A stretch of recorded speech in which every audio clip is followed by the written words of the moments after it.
어쨌든 영화 라디오.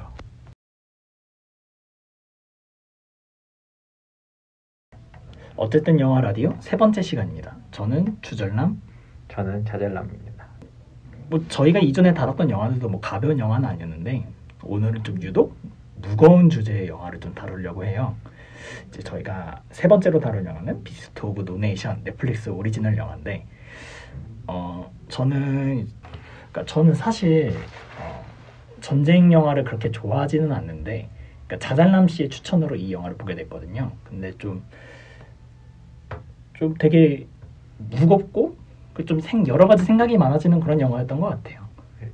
제가 추천한 이유는 제가 이거 당시에 봤을 때 그런 얘기가 되게 많았어요. 뭐 수단 전쟁이나 아니면 아프간 전쟁 이런 이제 내전을 겪고 있는 나라에 대한 얘기를 되게 많이 들었어가지고 그러다가 어쩌다가 이제 우연치 않게 약간 이 영화가 이제 알고리즘에 떠가지고 보게 됐는데 저는 알고리즘에 의해 그쵸. 알고리즘은 참 난해해요. 어떻게 되는지 모르겠지만 갑자기 떠가지고 이제 보게 됐는데 이 영화를 보고 나서는 진짜 우리가 표면적으로 아는 그런 전쟁의 참혹함 이 얘기를 좀 더 이제 그 안에 수면 아래에 있는 얘기를 좀 더 진실하게 다루는 영화가 아닌가.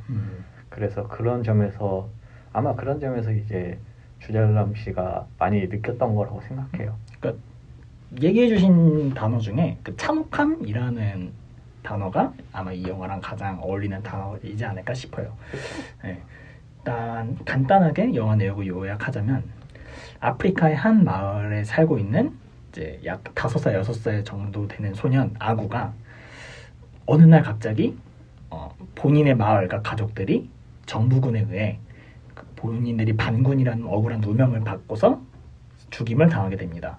가까스로 도망쳐 나온 아구는 무작정 도망치다가 이제 우연히 NDF 반군에 합류하게 되고 그 이후로 이제 여러 전쟁을 펼치면서 엄마를 찾아 나서는 여정을 떠나게 됩니다. 이제 비스트 오브 노 네이션에 대해서 이제 여러 가지 키워드로도 저희가 이제 얘기를 해볼 건데요. 첫 번째 키워드는 어른들의 전쟁이라는 키워드입니다. 어떻게 생각하세요?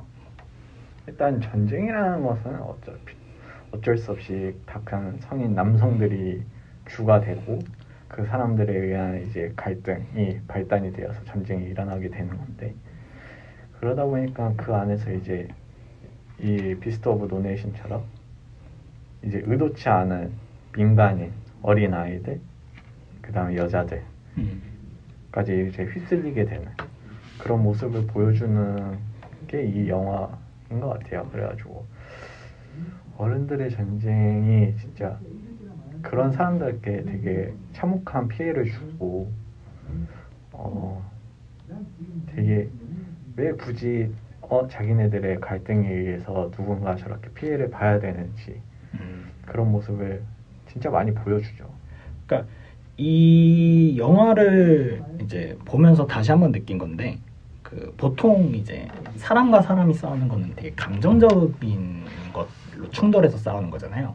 근데 전쟁이라는 것은 어떤 싸움의 범주가 아니라 되게 정치적인 영역에 들어서는 부분인 거고 그리고 거기에 휘말려 있는 사람들은 되게 목적이 없는 그러니까 어떤 가치가 없는 그런 거를 겪게 만드는 게 이제 전쟁이라고 저는 생각이 들더라고요. 이 영화를 보면서.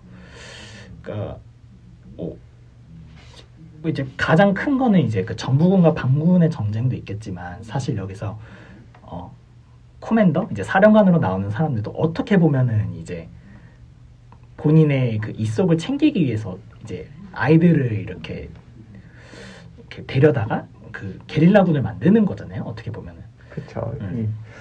결국에 이런 전쟁 속에서 결국엔 전시적 이념이 있고 근데 나중에 가서는 이념보다는 거기서 생겨나는 이득을 위해서 이제 전쟁이 계속되는 모습이 보여지죠. 그러다 보니까 이제 그 안에서 솔직히 그 안에서 다른 사람들 같은 경우 이제 그냥 일반 사람들 같은 경우에는 그런 거에 솔직히 큰 관심이 없고 잘 모르기도 하고 보면은 맨 처음에 아구의 가족들이 라디오를 들어요. 라디오를 들으면서 그 라디오 소식을 뭐 정부군이 어떻게 됐다, 뭐 반란군이 어떻게 됐다 이런 소식을 계속 듣는데 솔직히 거기에 대해서 큰 감흥이 없는 듯이 이제 가족들은 생활을 한단 말이죠. 그 주변 마을 사람들도.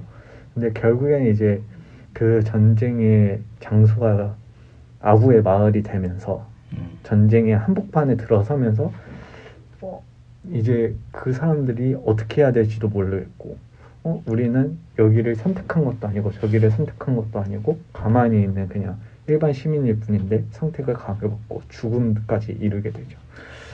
그러니까 어떻게 보면 되게 자연재해 비슷한 것 같아요. 그러니까 물론 인간에 의해서 벌어진 상황인 거고 인간에 의해서 이렇게 발생되는 결과인데 그냥 거기에 당하는 입장에서는 불가항력적인 그냥 말 그대로 아까 얘기했지만 휩쓸리는 게 맞는 것 같아요. 그리고 사실 이제 이 영화에 대해서 얘기를 할 때 꼭 이제 빼놓지 말아야 될 캐릭터 중에 하나가 아까도 얘기했지만 그 커맨더 있잖아요. 사령관.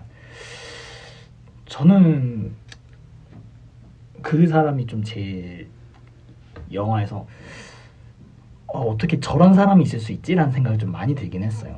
그러니까 좀 이제 본인의 잘못된 욕망과 본인의 어떤 그거를 실현시키기 위해서 정말 폭주하면서 행동하는 듯한 사람이었던 게, 그러니까 편가르기에 의해서 흑백 논리죠. 뭐 편가르기라는 거는 제일 쉽게는 흑백 논리죠.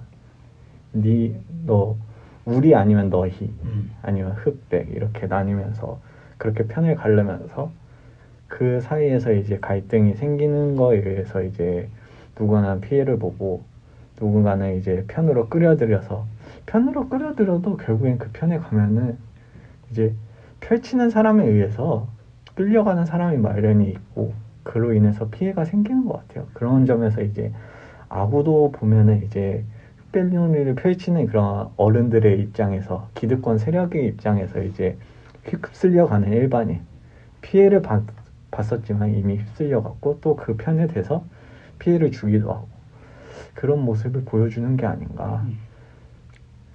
어쨌든 좀 보면서 좀 되게 씁쓸해지는 장면이 많았던 것 같아요. 그래서 이제 관련해서 좀 이제 다음 키워드로 넘어가 보자면 이제 감독의 연출에 대해서 좀 얘기를 해보려고 해요. 사실은 저희가 영화 뭐 전공도 아니고 영화를 그렇다고 엄청나게 뭐 많이 보는 것도 아니고 그래서 웬만하면 감독의 연출이나 이런 거에 대해서 얘기를 잘 안 하는데 사실 이 영화는 좀 꼭 짚어 넘어가고 싶은 부분들이 있었던 것 같아요. 네, 이건 또 주열남 씨가 저희가 사전에 이제 영화 선택을 하고 영화를 이제 같이 봤을 때 약간 거기서 이제 개인적인 이제 감상평을 저희끼리 또 하잖아요. 맨 처음에 사전에 그때 이제 얘기가 나와서 이런 키워드를 잡게 됐는데 그때 당시에 이제 주열남 씨가 너무 영화지만은 극적인 그런 연출이 없다. 너무 약간 어떻게 보면 드라이하고 무미건조하다 이렇게 얘기하셨는데 그러니까 저는 보면서 사실 약간 다큐멘터리 느낌도 났고 그러니까 무엇보다 이제 제가 느꼈던 거는 롱 테이크가 되게 많잖아요. 이 영화에서 이제 특히 상징적인 장면이 그 엄마를 찾는 장면 그 장면이 이제 쭉 이제 롱 테이크로 이어지는데 그러니까 되게 긴장감이 있으면서도 근데 반대로 또 이제 아구라는 한 인물을 따라가면서 계속 롱테이크로 이어지니까 그러니까 저 이제 아구라는 저 어린아이의 그 심리가 얼마나 불안하고 얼마나 이제 변하는지 그러니까 되게 나쁜 쪽으로 변하는지 그런 게 너무 잘 보였던 것 같아요.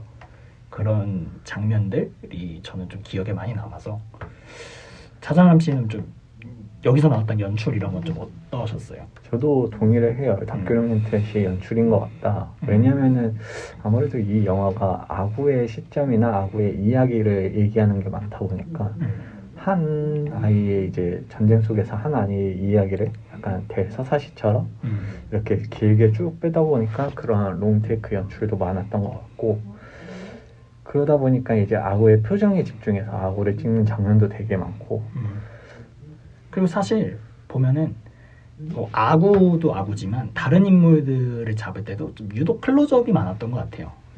그냥 아무래도 그거 같아요. 이제 결국에는 이제 극적인 막 영화로서의 그런 재미 요소들을 주려고도 노력을 했지만은 그것보다는 이 영화에서는 이런 사건들, 현상들에 대한 이제 더 진실된 이야기를 하기 위해서 이렇게 다큐멘터리식 연출로 보이게 찍은 영화가 아닌가라는 생각이 되게 많이 들어요.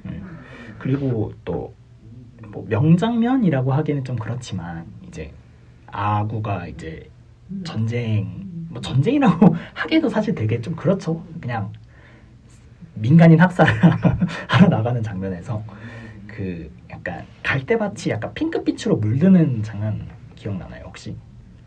갈대밭이 핑크빛으로? 핑크빛은 아니고 그러니까 약간 붉은빛으로 변해요. 그러니까 얘가 전쟁을 하러 이제 막 차에서 내려서 뛰어가는데 그러니까 그런 장면들이 좀 뭐 아구의 그런 심리 변화를 조금 설명해 주는 거 아닌가? 그러니까 점차 이제 전쟁에 의해 피폐해져가고 잔혹해져가는 아구의 그런 심리를 좀 그런 색감 있는 연출을 통해서도 보여주려는 게 아닌가 싶고, 근데 되게 아이러니했던 건 그 장면이 조금 이쁘게 나와요. 왜 흔히 이제 그 옛날에 유행했던 그 아날로그 감성 필터 있잖아요. 그런 것처럼 좀 약간 비스무리하게 나오더라고요. 그쵸. 가끔가다 보면은 그런 연출이 좀 있긴 하죠. 근데 오히려 그게 모순되죠. 그쵸. 전쟁 속에서 저런 아름다움이라는 게 있을까라는 생각이 들기도 하고. 저는 사실 그리고 한 가지 더 얘기하고 싶었던 게 그 반군들이나 이제 이게 그 등장하는 인물들의 복장이라든가 이런 상태가 그냥 진짜 어떤 동네 왕초들 이런 떨거지들 진짜 데려다가 이렇게 나름의 훈련 비슷하게 해가지고 이렇게 이제 군대를 만들게 된 건데, 그런 모습도 되게 아이러니했던 것 같아요. 그러니까 저렇게 그냥 후줄근하고 물론 가난하고 뭐 이렇게 도망쳐온 사람들이니까 뭐 복장이 어쩔 수 없다고는 하지만 뭔가 저렇게 제대로 갖춰지지 않은 사람들이 너무 아무렇지 않게 민간인들을 학살하고 돌아다닌다는 것 자체가 저는 그게 조금 더 약간 웃긴 건 아닌데 좀 묘했어요, 기분이. 어떻게 저런 사람들이 저렇게 사람들을 아무렇지 않게 죽이고 돌아다닐 수 있지라는 생각이 좀 들면서, 그래서 오히려 저는 그게 더 전쟁이 무섭게 생각되는 것 같아요. 그걸 딱 이렇게 곰곰이 생각해 보면은.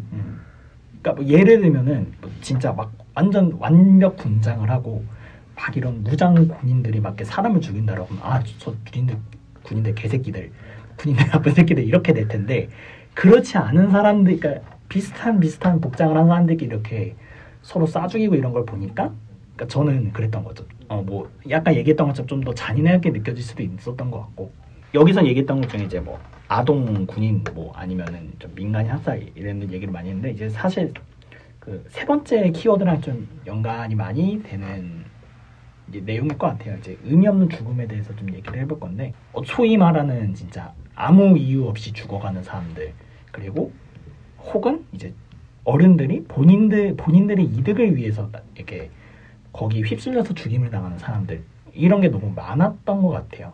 그렇죠. 제일 첫 번째 죽임조차도 이제 아구의 아버지.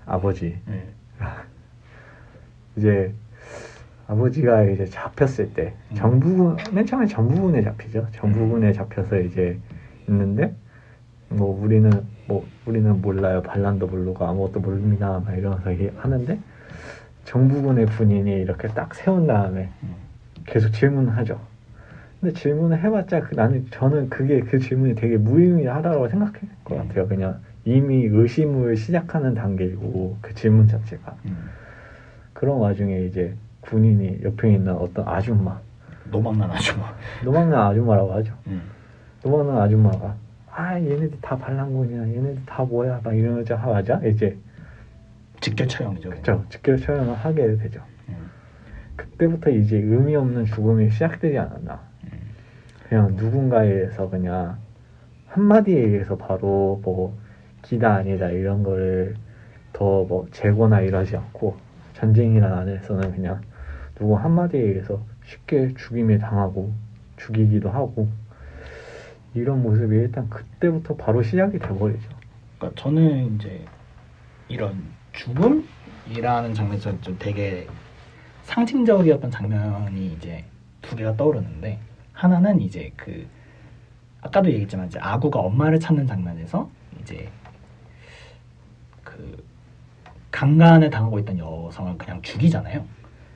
그러니까 그 장면이 저한테 또 되게 충격적이었던 거는, 진짜 한 많이 봐야 8살 돼버리는, 그러니까 5살, 6살 이렇게 돼버리는 아이가 저렇게 아무렇지 않게 사람을 죽인다는 거, 일단 거기서는 그건 너무 충격적이었고, 그리고 제가 말하고 싶은 두 번째 장면은 그 부사관이 이제 그 커맨더에 의해서 죽임을 당하잖아요. 근데 거기서 이제 죽기 직전에 그 부사관이 그런 대사를 해요. 이건 다 진짜 우리는 쓸데없는 것을 위해 싸웠어. 이건 다 모두 쓸데없는 짓이야. 라고 얘기를 하는 장면이 있는데, 그러니까 그 대사가 이 영화를 관통하는 주제인 것 같아요. 결국에는 그쵸.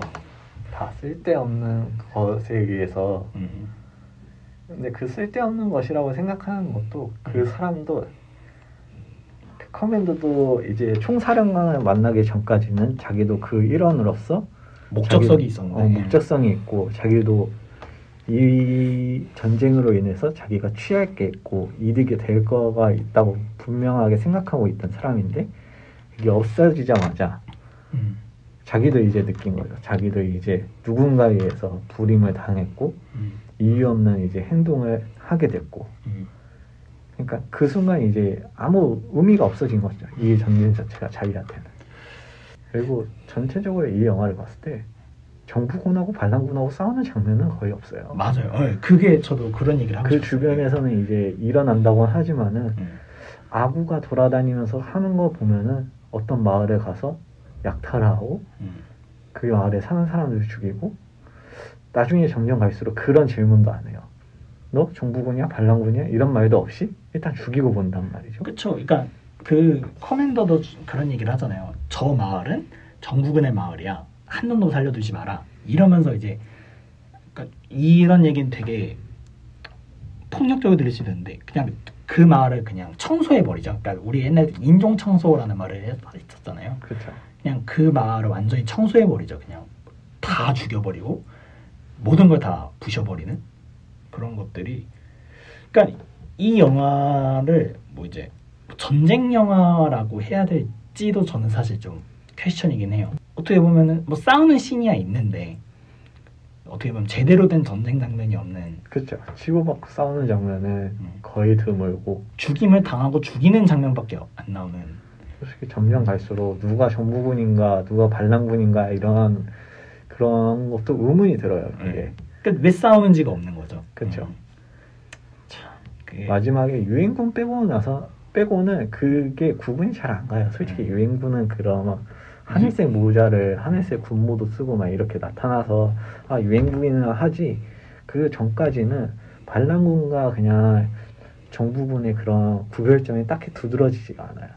근데 저는 그것도 일부러 그렇게 했다고 생각을 해요. 왜냐면은 그렇죠. 그거를 겪는 사람 입장에서는 이놈이나 저놈이나 똑같을 것 같아요. 왜냐면은 초반처럼 나한테 누구 편이냐 이렇게 질문을 할 테고 그거에 의해서 내가 죽거나 살거나 이렇게 갈려지게 마련인데 그런 거를 모습을 보여줬다고 생각해요. 내전 안에서는 그냥. 그리고 이제 얘기했던 것 중에 이제 유엔에 대한 얘기도 나왔으니까 이제 그 다음 키워드를 한번 넘어갈게요. 전쟁 이후의 아이들이란 키워드인데, 그러니까 이제 영화 내용적으로는 코만더를 따르던 그 소년군들이 지쳐서 이제 유엔군에 투항을 하고 그런 아이들을 치료하고 돌보는 시설에 들어가게 되는데 그 선택에 갈리는 장면도 저는 조금 여러 가지를 의미하고 있다라고 저는 생각을 해요. 그런 모습들을 보면은 다시 한번 느끼게 되는 거죠. 이 안에서의 이게 전쟁이 끝났지만서도 그 뒤로 이제 남아있는 그런 전쟁의 상처들을 복원하기까지가 참 오랜 세월이 걸린다라는 거를 딱 보여주죠. 그러니까 저는 오래 걸린다라기보다는 그러니까 이제 이 아이들은 절대로 그 전쟁의 이전의 삶으로는 돌아가지 못하겠다라는 거를 느꼈어요. 그 장면에서. 그러니까 이제 그게 너무 좀 이상하게 다가오더라고요. 그 도망치던 아이들이 아구라고 이게 상의를 할 때, 야 우리는 군인이야, 우린 솔저야, 우리는 이런 곳에서 살 수 없어, 우리는 저기로 다시 되돌아가야 돼, 막 이렇게 얘기를 하는 게, 그러니까 이미 너무 많은 것들을 겪어온 아이들 입장에서는 이제 그 소위 말하는 평범한 삶이라는 게 본인들의 삶이 아니라고 생각을 하게 된다는 거죠. 그것도 있고 저는 그것도 있는 것 같아요. 어른에 대한 불신이랄까? 아, 뭐 그런 것도 있을 수 있고. 그러니까 한번 이제 불신이 갖게 됐고 이미 자기네들은 이제 강한 삶을 자기네 따르면 강한 삶을 살았잖아요. 그렇게 무력으로 이렇게 누군가를 제압하기도 하고 이랬으니까 그런 삶을 살았던 자기들인데 이제 어른들이 또다시 자기네들 틀에 맞게 우리를 막 가르치려 한다, 제한하려 한다, 이런 걸로 이제 이런 거에 대해서 다시 반항을 하면서 이제 나오게 되죠. 그 영화 속에서 보면은 그 커맨드한테 제일 먼저 우리는 돌아갈 거예요 말하는 그 소년병 친구가 그 유엔에 가서 제일 먼저 다시 우리는 다시 나가야 돼 라고 말하는 친구가 돼버리죠. 그러니까 걔는 근데 봤었을 때 이미 좀 큰 애였어요. 그러니까 나이가 봤었을 때 한 15살, 16살 돼 보이는, 그러니까 약간 중2병 감정이 있을 수도 있고 오히려 그러니까 그런 애다 보니까 이제 더 못 믿는 거죠. 이제 자기는 클 대로 컸고 자기는 이런 경험도 다 해봤고. 그러니까 사실 그 아구가 그 심리 상담사랑 얘기하는 장면에서도, 그러니까 아구가 쉽사리 얘기를 하지 않고 쉽사리 마음을 열지 않잖아요. 그러니까 그쵸. 약간 뭐 이런 시선이 어떨지 모르겠지만 아구가 그 심리사를 약간 깔보잖아요. 저 사람은 내가 지금 말도 못하는 줄 아나? 저 사람은 약간 저 사람은 지금 내가 겪었던 일을 얘기하면 나를 그렇게 할 수도 있어. 나를 사람으로 안 볼 수도 있어. 약간 이런 식의 시선이 있잖아요. 그쵸. 네. 근데 그 불신이란 얘기가 딱 그런 걸 얘기하는 것 같아요. 우리가 겪어왔던 삶을 이해하지도 못하면서 우리가 무슨 행동을 했는지도 모르면서 이 사람들은 무조건 너는 다시 재활을 해야 돼 막 이렇게 하니까 좀 그런 포인트도 있었던 것 같아요. 저는 그 장면이 약간 그것도 있는 것 같아요. 그 장면이 테이크가 이렇게 되잖아요. 저희 둘이 지금 마주보고 있는데 테이크가 맞은편에 있는 아구의 모습을 이제 찍혀서 나온단 말이에요. 그 장면이 그렇게 찍혀서 나오는데 아구의 대사가 계속 들려와요. 근데 속으로만 나오고 입은 안 벌리고 있죠. 그런데 눈은 카메라를 주시하고 있어요. 약간 째려보면서 하죠. 약간. 그쵸. 근데 저는 그 장면이 그게 그렇게 느껴졌어요. 이 영화를 보는 우리 자체도 이 영화를 보고 그 전쟁에 대해서 알고 있고 그 전쟁이 얼마나 참혹한지를 알고 있는 이런 일반 사람들한테 어떻게 보면 비난조가 섞인 비판이라고 생각해요. 그냥 니네가 아무리 진짜 교양이 있고 막 배운 사람으로서 뭐 어떻다 얘기를 하지만 네가 참상을 알면은 나를 그렇게 바라보지 못할 거야. 그쵸. 약간 그런 이제 영화를 관람하는 사람들한테 거시적으로 이렇게 알고만 있는 너희들이 아는 거와 다르다. 그거에 대한 어느 정도 비판이 들어간 장면이라고 생각해요. 저는. 그러니까 사실 이게 완전 그 6.25 세대 이런 분들에서는 그 이제 진짜 실상이 되는 얘기겠지만 사실 저희 세대나 이제 저희 뭐 부모님 세대도 그렇고, 그러니까 전쟁이라는 거를 미디어로만 겪은 세대인 거잖아요. 그렇죠. 그러니까 사실 이 영화가 이제 아프리카에서 벌어지고 있는 그런 거를 그리고 있는 영화인데 거기는 되게 빈번한 상황인데 이 영화를 보고 있는 것과 우리가 그런 소식을 접하는 뉴스들도 우리는 지구 정반대편에서 그런 걸 받아들이고 있으니까. 그렇죠. 네. 우리는 심지어 지금 저희 둘도 그렇고 넷플릭스라는 이런 플랫폼을 통해서 그렇죠. 집 앞 방구석에서 저 말했잖아요. 전기장판 틀어놓고 그냥 지낸다고. 그러고 바라보고 있잖아요. 네. 전쟁을 바라보는 게 저희는 그렇게 바라보고 있는데 그런 사람들에 대한 이제 비판이 아닐까. 그렇죠. 이게 내가 겪기 전까지는 내일이 될 수가 없죠. 그렇죠. 그래서 이제 좀 비스트 오브 노네이션에 대해서 좀 여러 가지 키워드를 얘기를 해봤는데요. 좀 전반적으로 이 전쟁이 주는 참혹함에 대해서 뭔지 한 번 더 생각해보게 되는 영화였던 것 같아요. 그렇죠. 그거에 대해서 이제 약간 그거죠. 공감을 할 수 있지만 완전한 공감을 하지 못하는 사람들한테 말하는. 그러니까 저는 사실 개인적으로 다른 한 사람을 완벽하게 이해한다는 건 좀 불가능하다고 생각해요. 그러니까 내가 겪은 일이 아니고 내가 그 감정을 느꼈던 게 아니기 때문에. 근데 딱 이 영화가 전쟁을 겪고 있지 않은 우리에게 전쟁은 이런 거야, 등신아. 야, 니들이 전쟁을 알아? 그쵸. 약간 이런 느낌이죠. 네, 그렇게 말하는 느낌인 거죠. 그리고 뭐 사실 이제 그 영화에 대해서 조금 더 이제 얘기를 해보자면은 저는 이 아구를 연기한 배우라고 해야 되나요? 배우죠. 배우죠. 네, 배우. 나이가 어디겠다. 네. 필구 봐요. 우리 필구. 연기 필구. 얼마나 잘합니까? 필구가 누구? 이 친구 동백꽃 필 무렵을 안 맞는데?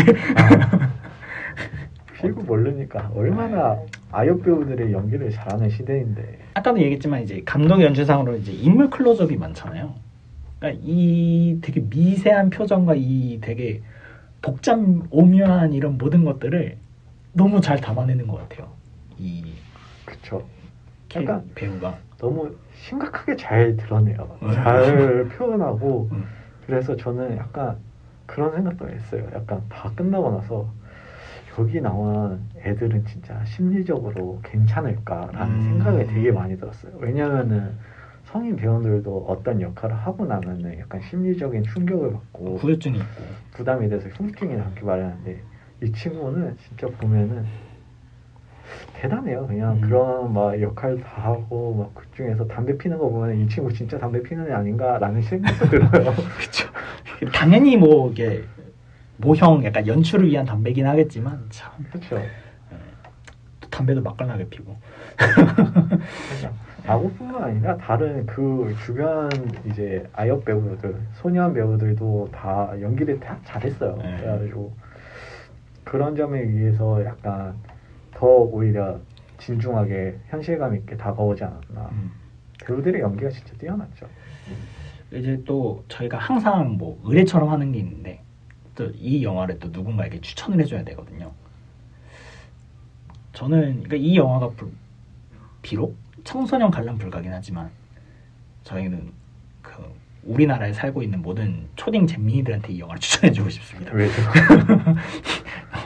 네 행복한 줄 알아 이 새끼들아 이러면서. 에이, 그렇게 말하면은 약간 꼰이죠. 꼰이죠. 그리고 이 영화 저희가 말했잖아요. 완벽한 공감은 없다. 이 영화 봐도 그렇죠. 그냥 그러니 생각할 겁니다. 네. 어쨌든 세 번째 영화 비스트 오브 노네이션에 대해서 이제 좀 얘기를 해봤고요. 저희는 또 다음에 더 재밌는 영화로 찾아오도록 하겠습니다. 영상 재밌게 봐주셨다면 좋아요와 구독 그리고 댓글 좀 꼭 부탁드리겠습니다. 감사합니다. 감사합니다. 안녕.